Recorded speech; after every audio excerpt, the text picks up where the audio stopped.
So, are you a Black person or a person of the global majority who is looking for a therapist and you have no idea how to decide whether or not they're the right one for you?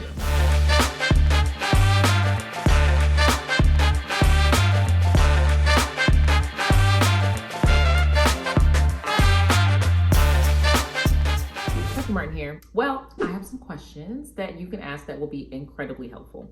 Most of the time, I recommend that you do a consultation session before deciding to make the significant investment in therapy. Consultation session is typically like 30 minutes.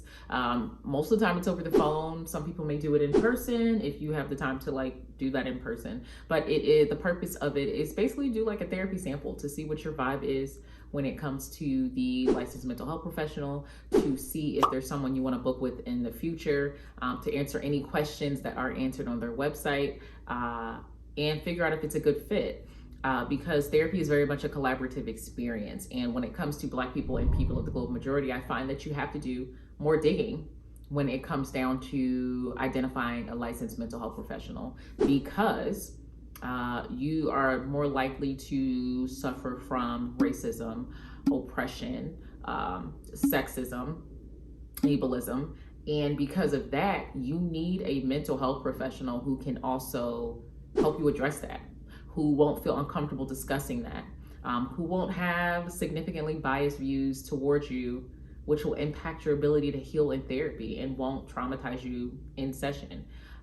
Also, I in no way think that Black people are the only licensed mental health professionals that can help Black people. I feel like you need to be educated, and you need to take the time to educate yourself. You need to address your biases and your judgments and be well versed in that and be credentialed, and you can help anyone. However, a lot of times I find that individuals who are Black or people of the global majority go farther when it comes to taking the time and energy to educate themselves in different realms or different populations, because they get what it's like to walk in this skin and have the impact of someone who doesn't understand you. So they go the extra mile to understand people that look like them. So you don't have to be Black to work with Black people. You can be a non-Black person and educate yourself. Because there's nothing, of course you get certain aspects of living in this skin. There's certain stuff that I will always get and understand more by living in this skin. But you can always make the effort. And also, at the end of the day, no one is asking you to be perfect. We're asking you to have acknowledgments of your biases and your judgments and not harm us. We're asking you not to center yourself in our narrative. We're asking you to be aware of the things that disproportionately impact us. Because how can you deal with my mental health? How can you expect to provide me with solutions? How can you expect to help me heal and collaborate with me on this journey if you don't know about things such as stereotypes that address that or deal with my mental health? If you don't understand the impact of racism on everything from anxiety and depression to sleep and eating habits, if you don't know about a scarcity mindset and how that can impact the way that I see problems, if you don't know about the impact of police brutality that's happening not only in my environment, within the world, and how that can impact my mental health and my hypervigilance, if you don't know the difference in cultural display rules with people of the global majority and Black people and how that can impact your recommendations, if you don't know the lack of resources that are available to me, how can you expect to help?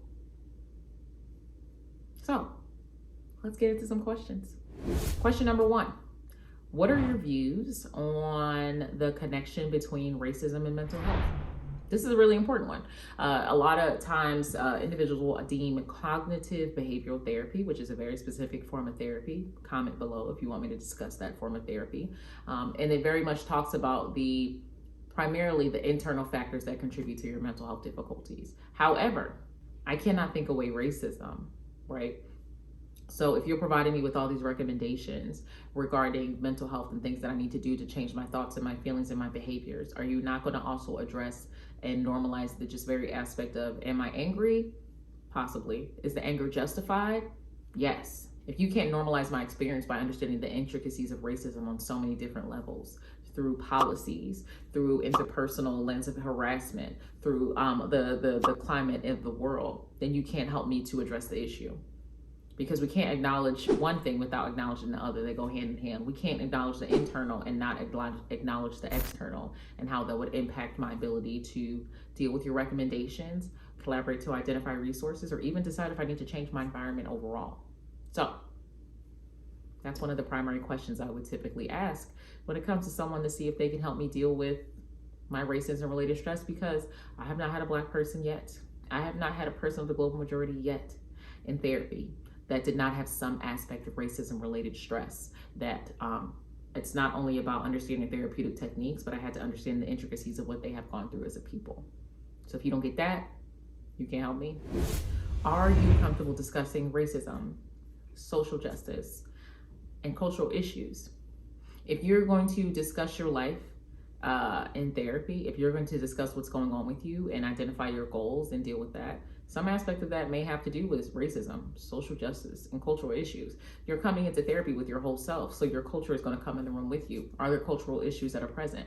Are you going to flinch every single time I mention something that might possibly be foreign to you, or maybe against your individual values with your culture? If you don't feel comfortable addressing what goes into my culture, if you don't feel comfortable providing me with support, I need you to acknowledge that now, so I don't book you for a $150 session, right? And if you didn't even think about that, if you didn't even think about like how my culture and my views in social justice and racism may impact my well-being, then the person likely it will be pretty evident when you ask them that question. Why do you think that's important? Why do I think that racism could be important to me as a Black person coming in discussing anxiety or stress regarding police brutality, and how I might need an outlet for that? Seriously? It's a valid question, right?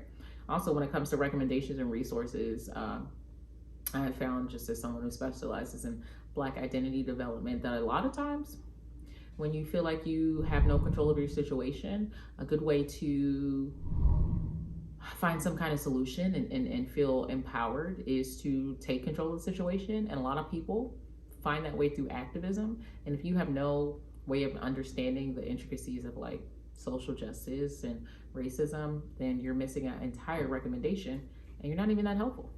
So that's another question. Next, how do you include your patient's culture in therapy? Do you address it?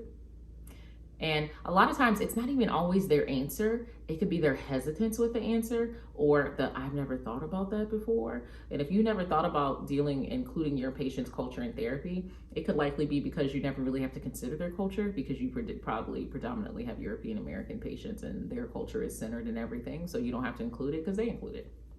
So how do you include your patient's culture in therapy? How do you address that? Do you even ask if there are any cultural concerns that they have that they want to be integrated in therapy? Are there any practices that they think will be helpful to integrate in therapy? Think about that. That's something that you want an answer to if you want to identify whether this person can help you.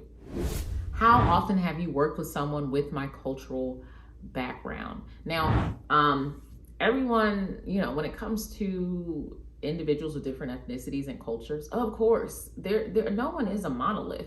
I feel like that's one of the biggest issues within the Black experience is like adultification, dehumanization, feeling like there's one right or wrong way to be Black. That's not the case. However, there can be like many commonalities that happen within that experience with that culture, and it can also let you understand how well versed they are in commonalities with your experience. It's kind of like I specialize in Black mental health, and when I specialize in Black mental health, that comes from clinical work, that comes from as a professor teaching on decolonizing psych and psych of the Black experience, that comes in research when it comes to my publications on minority mental health disparities, Black identity development, that comes in the books that I read to educate myself, that comes into the continuing education credits that I do, everything, because those are the individuals that I primarily work with.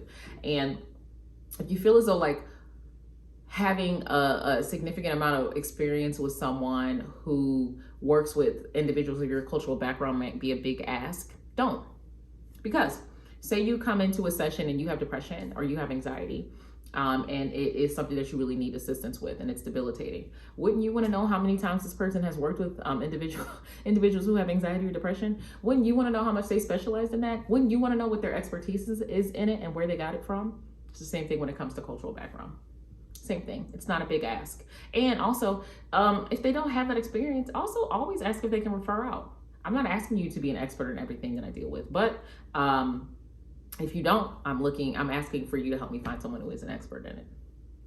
And lastly, a lot of times people can feel more comfortable if they feel like individuals have completed some form of anti-racism, bias, or cultural humility training. You can also ask that. Have you completed any of these trainings? What did you glean from them? Did you find them helpful? And if not, why haven't you taken any? Because although I do not feel like trainings will heal the world, although I feel like you need to also engage with individuals in their experience, I feel like when it comes to simple as engaging with people on one-to-one, engaging in narratives that decenter yourself, but that's not always like an academic journal. That could also be a movie, film festival, being in different neighborhoods, eating different foods, taking people in the way that they choose to share themselves. Trainings can also be a good first step when they're done well. So thank you very much for tuning in. I hope this was very helpful for you. If it was helpful, leave a comment below. If it wasn't helpful, leave a comment below, because I'm gonna read that too and see what I can do to improve. If you made it to the end of this video, thank you so much for watching my entire video. It very much helps me when you watch all the way through. If you want to have a specific topic that you want to hear me talk about, comment below. And if you want to see more about my day-to-day, like the lectures that I teach, or discussing gems that I dropped or were dropped in session that I share, or my day-to-day as a human being, follow me on TikTok and follow me on Instagram at Raquel Martin PhD, because I share way more about my day-to-day there. All right, thank you so much, and please remember to be kind to yourself.